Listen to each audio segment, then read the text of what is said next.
आणि आता बातमी येते हार्बर मार्गासंदर्भातली. हार्बर मार्गावरची वाहतूक विस्कळीत झाली आहे. पनवेल जवळ ओव्हरहेड वायरमध्ये बिघाड झालाय आणि त्यामुळे ही वाहतूक जी आहे ती विस्कळीत झाली आहे. अक्षय भाटकर आपल्या सोबत आहेत. अक्षय, किती वाजताची ही घटना आणि आताची काय स्थिती आहे? ही घटना जवळपास अर्ध्या तासापूर्वीची आहे आणि तेव्हापासून हा जो बिघाड आहे तो तसाच आहे आणि याला आणखीन काही वेळ लागेल हा बिघाड जो आहे तो दुरुस्त व्हायला असं सांगण्यात येत आहे. तोपर्यंत बेलापूर स्थानकाजवळ सगळी जी वाहतूक आहे ती खंडित करण्यात आलेली आहे.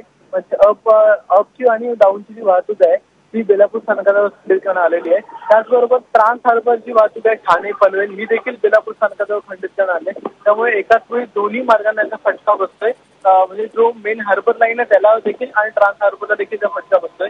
त्याच्यामुळे सकाळी जो पीक अवर आहे त्या पीक अवर मध्ये अशा प्रकारे गाड्या उशिरा धावत असल्यामुळे हार्बर लाईनच्या प्रवाशांना याचा फटका बसलेला आहे आणि त्याच्यामुळे प्रवासी जे आहेत ते अतिशय नाखुश आहेत आणि या नेहमीच्या या बिघाडांमुळे रेल्वे प्रशासनावर चिडलेले देखील दिसून येत आहे. अश्विन. अक्षय, धन्यवाद या माहितीबद्दल.